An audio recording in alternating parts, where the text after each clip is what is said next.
Welcome to Bloodbath TV. Today we're doing a retrospective review of the Slumber Party Massacre. Close your eyes for a second and sleep forever.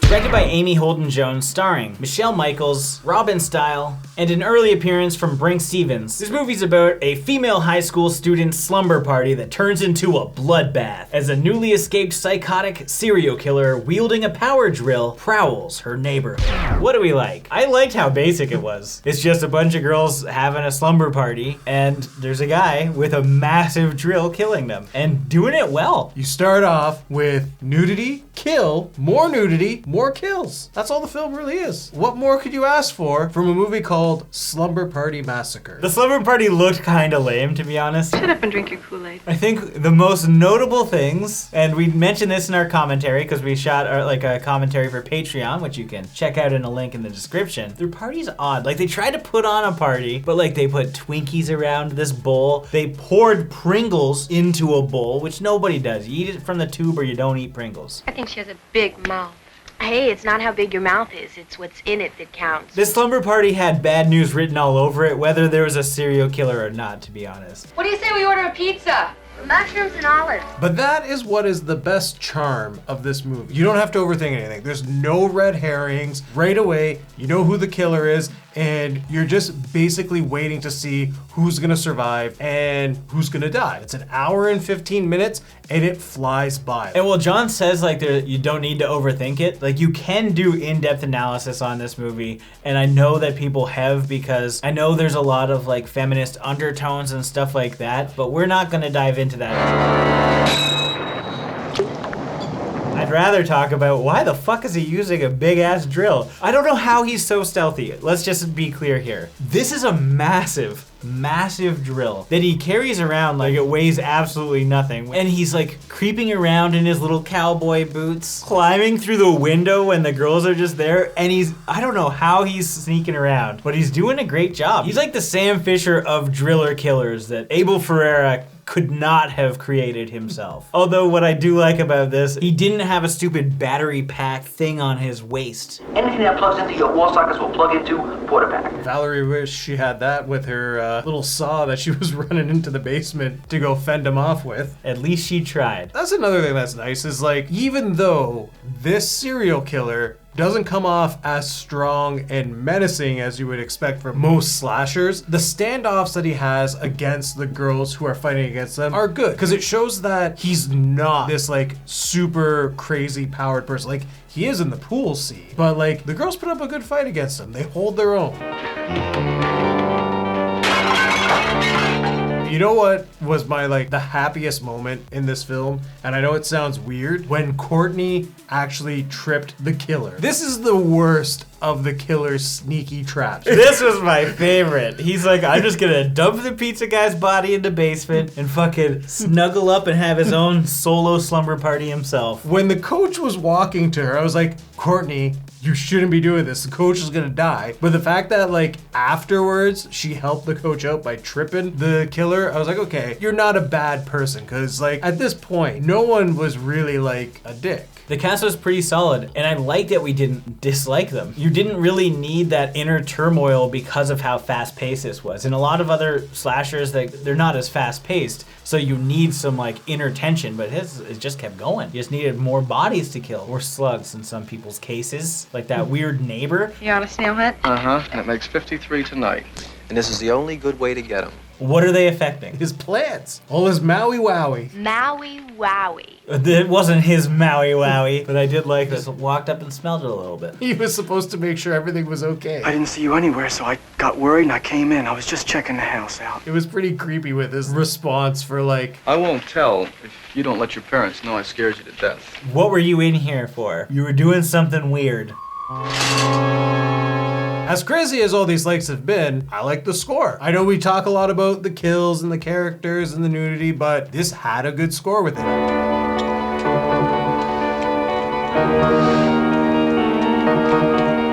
Let's do our favorite kills. I liked when they ordered pizza and they went to the door. Russ is just behind the door like, What's the damage? 6 so far. They open the door and it's just the pizza guy with 2 holes in his eyes. I just liked how weird it was. My favorite kill is also an off-screen one as well, because he got decapitated. How did you decapitate someone with that drill? He did that from probably the back seat. I don't know. He maybe like stuck it into his neck and then went like this. But it would have taken a while. But it was a good effect. And then you had the girlfriend hanging from the garage after. Like, there was a lot of nice aftermath kills.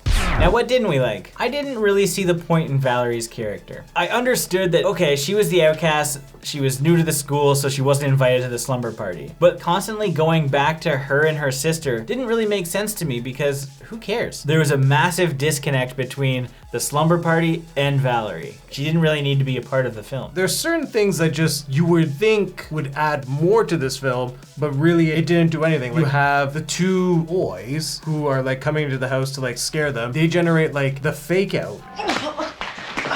Then their roles are basically useless. I wish I hadn't dropped out of Cub Scouts. Maybe I would have learned what to do with it. And the coach? Why is this coach so involved with these people's lives? Why is it if she's so concerned she didn't call the cops? You are a coach at a high school, setting up your students, been like, hey, we're having a slumber party, Mr. Lyle. Can you come over? Are you gonna say, not a fucking chance, kids? I'm not even answering the phone. I guess she's a little bit more committed as a coach.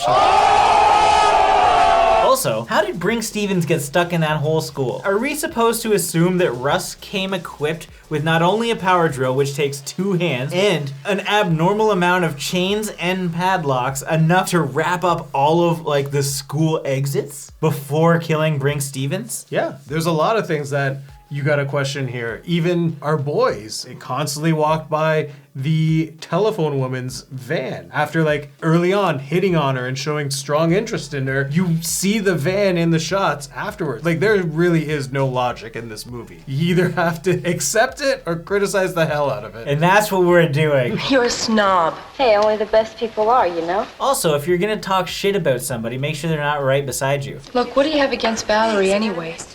She drinks too much milk. All these girls are sitting there in the locker room talking shit about Valerie, knowing Valerie's locker is right on the other side. You know she's there. Then you're shocked that she heard you.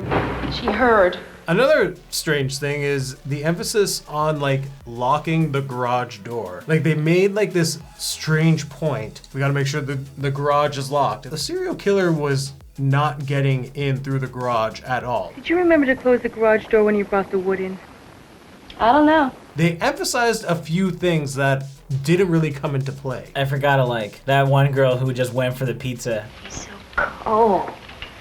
Is the pizza? She just like, fuck it, I'm eating this pizza. Well, life goes on after all. I think the killer's motive was stupid. Is it love? The power of love is his motive. I love you. The simplicity of the plot is fine, but come on, when it comes to the killer, you gotta have something else. The only motive we have is he saw an opportunity to kill some girls. Takes a lot of love for a person to do this. I touched on it, but I really didn't like Valerie's sister. She's just so fucking annoying. I love you too. And it added next to nothing to the film, and I just really didn't like her. Are you crazy? You could have hurt me with that knife. Not really. It's very dull. Besides, you deserved it after what you said to me.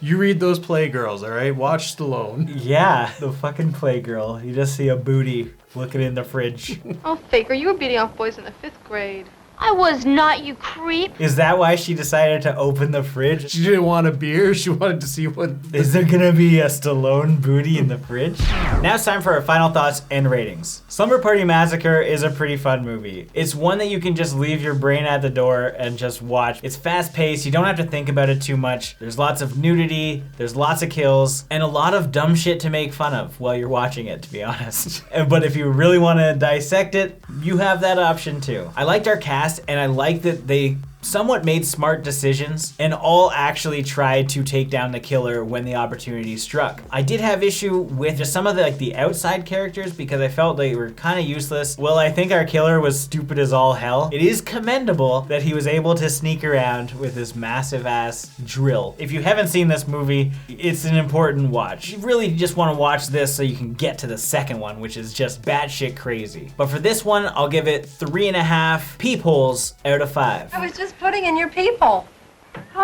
Whether you're revisiting or checking it out for the first time, this is definitely a horror film that everyone needs to see. It's kind of like a stepping stone to tropes and things that we all appreciate and look forward to in any horror film. This is as simple as it comes, and it delivers. You get characters that you like, they're put in situations that you want to see them get out of, or you want to see them get drilled. However, there are certain characters and decisions that they made that make this film seem a little off. On top of that, our killer had one of the weakest motives ever. Kind of an extreme reaction to not being invited to the party, wouldn't you say? I just like throwing it on, watching it, and enjoying it for its simplicity. I give this film 4 untitled goose lamps out of 5. As always, thank you for watching. Like this video and comment below with your thoughts on the film if you've seen it. If you haven't and you do want to check it out, links are in the description. And if you want to listen to the commentary that we recorded, it's pretty fun. Link is in the description to the Patreon. If this is your first time here, make sure you subscribe to the channel, stay up to date with everything.